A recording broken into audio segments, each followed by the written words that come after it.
Okay. Nearly there.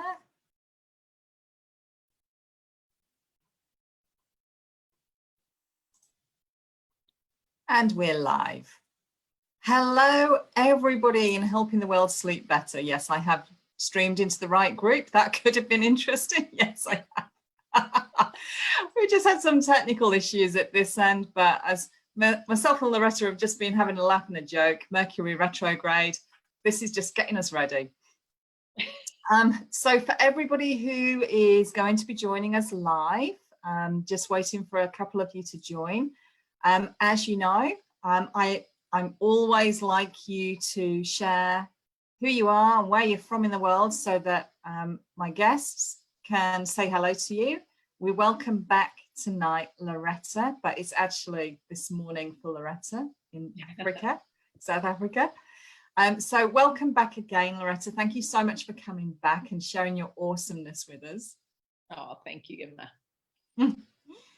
And for those people who don't know Loretta, because we're nearly at 300 members now, which is crazy good.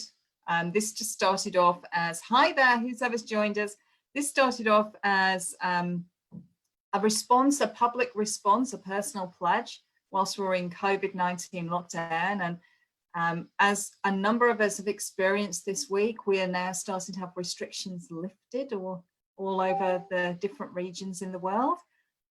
So now we're just going to continue going as people are experiencing, they're enjoying this group, they're getting a lot of really useful hints and tips from this. They're making fantastic buddies with people in the group, which is what our community is all about. And we're having some incredible experts from around the world come and share their knowledge from years of experience. So for me, it's just fantastic because I get to meet so many amazing people all over the world as well. And I didn't know Loretta until a few weeks ago. So Loretta, who is Loretta? She is a registered homeopath who's been in private practice for 24 years. She's recently closed her practice to focus on opening a homeopathic community clinic in East London, South Africa. And she serves on the board of directors of the Kula Natural Health Centre, a community initiative that aims to start community clinics throughout rural South Africa, treating patients with homeopathic medicine. In addition, because that doesn't keep her busy, Loretta also has a health and wellness coaching company called Your Ideal Body that teaches individuals and groups practical tools and techniques to obtain and maintain optimal health and high vitality. And if anybody has been in Loretta's group, we're going to have Loretta's group in the comments below as well afterwards. Check out her group. It's so cool. If nothing else, you get to see her homemade sourdough bread. It's amazing. Her coaching methods focus primarily on lifestyle modification, mind-body techniques, and energy medicine to facilitate physical, emotional, mental, and spiritual health. And those of you who are joining me live, probably going, what on earth is Emma doing in the middle of a container yard? Well, there is a reason to this, and it's the topic of what we're going to talk about tonight with Loretta. So Loretta, if you want to introduce what we're going to be talking about, and then hopefully they will make the connection with this picture behind me. Sure. So when thinking about what I could speak about, because I have been on before, and in my previous interview with Emma, I spoke very much about Jinshinjutsu, which is an energy technique that you can use, and it has specific tools for sleeping. I thought, well, you know what, one of the reasons why many of us don't sleep well is because our energy is scattered. We scatter our energy throughout the day. So our past traumas that we haven't resolved, that's energy that goes off to those. Emotions that we're not feeling, that's energy that goes off there. Clients that we're connected to, or business that we're trying to do, or fights with our spouses, whatever. Our energy is essentially scattered. And we need to have a container. If we actually function, if we focus on creating a container for our energy, then we have enough energy to be able to do that astral traveling that happens at night where we go to regenerate. It takes a lot of energy for part of you to detach from your physical body to be restored and to come back again. And if we scatter our energy all day and we don't contain it effectively, then we actually can't get off to sleep or stay asleep effectively. So hence the containers. That was Emma's great idea. I can't take any credit for that. And this is how we want to feel when we're asleep and when we wake up. So let's break this down a little bit more, Loretta, because we'll have some members in our community who go, oh yeah, astral traveling, completely understand that, totally get that. And then we'll have other members who go, what on earth have you just talked about? I have no clue what that is. So could you break that down in your own beautiful way, Loretta? Okay, well, look, my understanding, I'll be quite honest with you, I leave the real sort of energy realms to people who are more knowledge about that than I am, like Emma. But and I'm really a bit more earth, shall we say. However, I do understand that we have different layers of energy in our energy body. We have an energy body, which is the blueprint on which our physical body is based. And part of one of the layers in that energy body is called your astral body. And that's the body, the energetic body, that actually goes back to the source, the universal energy source, to be replenished at night. And it stays attached to your physical body by a thin thread. That's how I imagine it. I imagine it sort of leaving, and it stays connected, and it gets recharged, a bit like an electric car that you're going to plug into the recharger, right? Right. So it goes off to the recharging place, and then it gets recharged, and then it comes back. And when it comes back, it has an effect on your etheric body, and your etheric body is the energy layer that runs your physical body. So you need the juice in the astral body so that the etheric body can be juiced, so that your physical body can wake up feeling recharged. And that connection has to be kept. And so that's where the energy comes in. It requires energy for it to keep that. And if there's not enough energy, this is my understanding, and it may be limited, but if there isn't enough energy, if we don't have enough energy circuits, there's not enough juice in the battery, then that astral body cannot leave safely, and it cannot come back safely. And as a consequence of that, we actually stay awake. So the staying awake is a way of keeping us safe. But I mean, we understand that sleep is essential for health. And so in the long term, it actually erodes our health. I love the way you've just described that. I love it. It's a bit like the whole robo-vac as well. You know, those that, and when they're going low on juice, it's go home, go home. I love it. Exactly. And then with the electrical engineers, if we have any electrical engineers in our group or physicists, it's like having so many amps. We've got to have so much juice in our circuitry, our fuse, so that we can actually maintain that circuit energy going around our body. I love that. I love how we're having this conversation. It's great. So let's go to containers. Oh, sorry. I was going to say, I learned that about energy from Carolyn Mace. She used an analogy that, imagine you get 100 circuits of energy from the universe every day, and you lose that energy into everything you've plugged it into. And so you never build up a bank, you never build up a reserve. And so when we have times of extreme stress, then it becomes even more difficult because there's no energy in the bank. So yes, absolutely. Oh, Caroline Miss, yes, gosh, Anatomy of the Spirit. If anybody wants to read an amazing book that's written in such a scientific way, Caroline Miss, MYSS, go read that lady's book. She's been writing about this stuff for years, decades. Yes. So Loretta, containers. Okay, so there are various levels of containers, in my opinion. So one of them is definitely the food you eat. So we want to ground ourselves, okay? So think of it like, so if you think about it in terms of the four elements, you've got the earth element, you've got the fire element, you've got the water element, and you've got the air element. And I know that in some systems they're 5, but let's just go for 4. So the air element is the most volatile of all of them. The fire is the next, the water is sort of the next, it's more fluid and malleable, and then the earth one is the more solid one, right? So the earth one is the mountain. So the more we need all those elements to be operating, but very often if we spend a lot of time on technology and if we spend a lot of time in our minds, which is what most of us do, we have the air element is exaggerated and the earth element is not.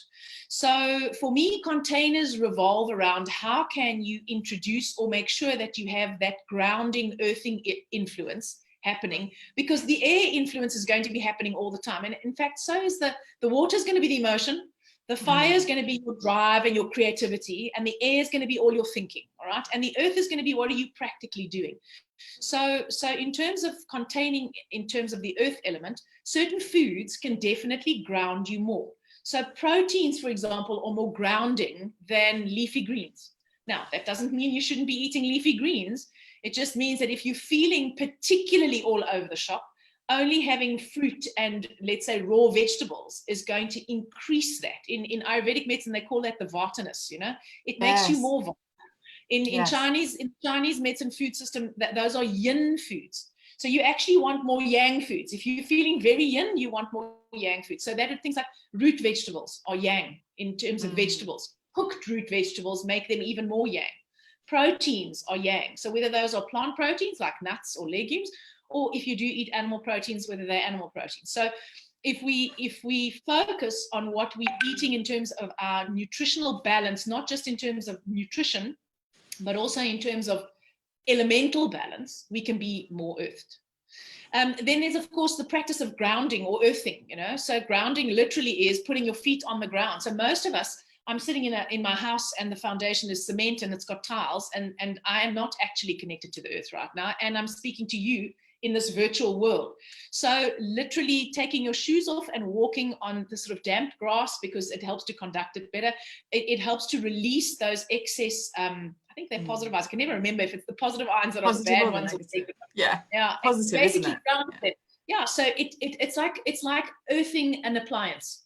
If an appliance has an earth connection, then it's less likely that anything's going to happen with that, right? So earthing and grounding is really good, and it's 10 minutes on your damp lawn, or sitting with your feet on the ground, or lying on the lawn. I love to do that, especially in winter now when we've got beautiful warm sun, but it's not too hot, so you can actually lie on the ground.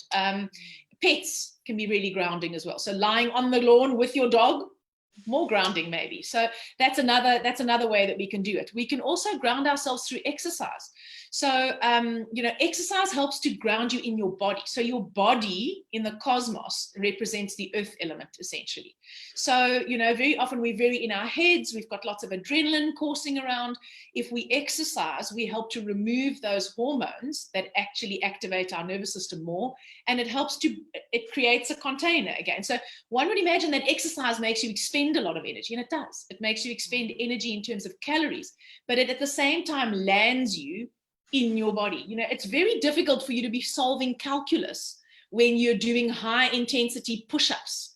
Basically, you're focusing on breathing and moving and surviving. That's really, that's maybe an extreme example, riding a bicycle or running or something. So as soon as you're engaged in relatively intensive exercise, you're not thinking, which means that you're out of your head and you're definitely more into your body. And then I'm sure that many of the sleep experts that you've had on here have mentioned the importance of a sleep routine. So when babies are small, the thing that freaks us out the most is A, they don't come with a manual, and B, they don't have an off switch that's reliable, right? And so one of the first things that parents try to do. How amazing would that be if there was a pause button? I would have had more than one child if there was a manual and a pause button, but because of that, there's only one. Okay, so I've distracted myself with the one child thing. So with babies, we try and get them into a routine, right? Because we bath them at a certain time, we do baby massage, we put oils in their baths, we have the nightlight, we read the story, we sing, whatever it is, whatever you do. And it's not just babies, we do this with our children so that they can have regular rhythm, so that they can switch off. So blue light particularly switches off your pineal gland's production of melatonin. And again, I'm sure this has been mentioned as well. And melatonin is necessary to put you to sleep. So an hour before bedtime, no backlit devices, no TV, no phones, no tablets, no computers, which is quite difficult for many people.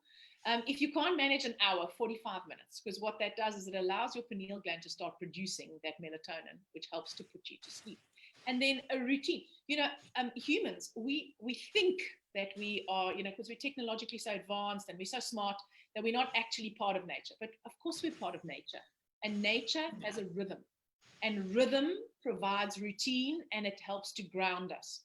And so just as children need rhythm, adults also need rhythm. But if you don't actually schedule that, it's not going to happen, because common sense is not common practice. Brendan Burchard, who's a That's high true. performance expert, it's one of my best quotes of his. He says, common sense is not always common practice. So very often we go, yeah, I know all this. Well, yeah, I also know it, but are you actually doing it? And then one of the others is actually working on your energy body, which you can do. And so this is where the Jinshin Jitsu comes in, which is what I spoke about in my last interview. So Jinshin Jitsu, just to recap, is a Japanese healing art, which means the art of the creator through compassionate and knowing man. And Jinshin Jitsu is for anyone who knows what to do with their hands. Okay, so you don't have to be initiated, you don't have to actually understand how it works, you just have to do it. And in its simplest form, all the energy areas in the body and all the attitudes or the emotions and all the organs are reflected on the fingers. So the thumb is associated with the earth element. It's associated with digestion. It's associated with your solar plexus energy. It's associated with your sense of who you are. And it's associated with the attitude of worry and anxiety.